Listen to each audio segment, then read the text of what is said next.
Welcome to EMR Physics. I am Raju. NCERT 12th Physics Chapter 3 Current Electricity உள்ள numerical problems one by one solve பண்ணிட்டு வரோம். அந்த வரிசையில் இந்த வீடியோல book back problem number 3.9 எப்படி solve பண்றது அப்படினு பார்க்கலாம்.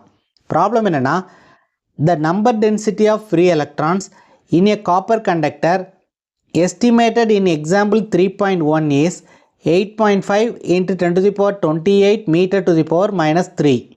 How long does an electron take to drift from one end of a wire 3.0 meter long to its other end?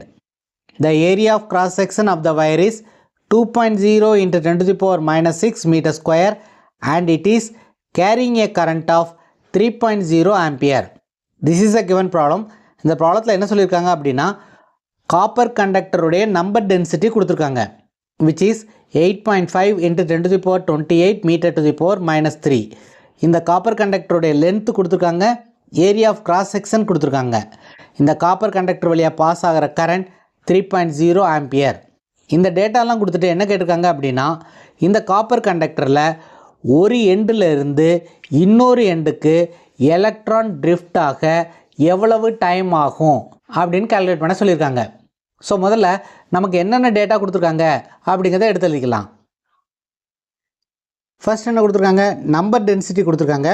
Number density small n is equal to 8.5 into 10 to the power 28 metre to the power minus 3. So this is a number density of electrons. Next என்ன கொடுத்துருக்காங்க, length of the conductor கொடுத்துருக்காங்க. L is equal to 3 metre. Next, area of cross section is given. A is equal to 2.0 into 10 to the power minus 6 meter square. Current passing through the conductor is I is equal to 3.0 ampere. என்ன கேட்டிருக்காங்க, we have to calculate the time. So இதை எப்படி calculate பண்ணுறது அப்படின்னு பார்க்கலாம். Drift current எப்படி எழுதலாம் அப்படின்னா this is the formula we are going to use. Drift current can be written as I is equal to N E A V D. இங்கே Nங்கிறது நம்பர் டென்சிட்டி, Eங்கிறது சார்ஜ் ஆஃப் எலக்ட்ரான், Aங்கிறது area of cross section, V suffix Dங்கிறது drift velocity and I is the current. Velocity can be written as distance by time. So Vd is equal to distance by time. Vd is the drift velocity. Drift velocity is equal to L by T. இங்கே Lங்கிறது length of the conductor. அதாவது என்ன கேட்டிருக்காங்கன்னா ஒரு எண்டில் இருந்து இன்னொரு எண்டுக்கு drift ஆகிறதுக்கு எவ்வளவு டைம் ஆகும் அப்படின்னு கேட்டிருக்காங்க.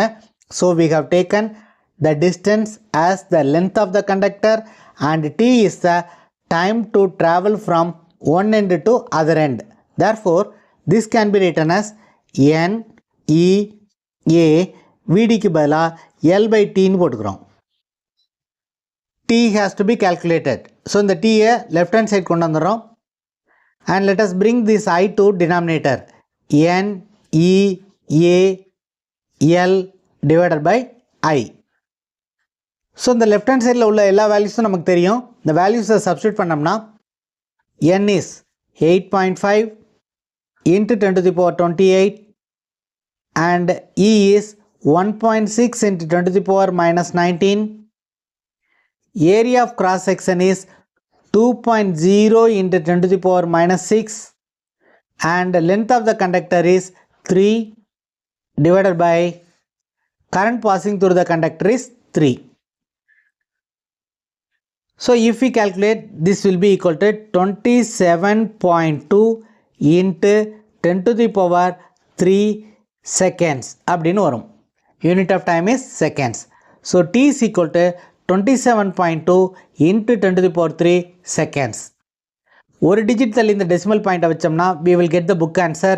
T is equal to 2.7 into 10 to the power 4 seconds.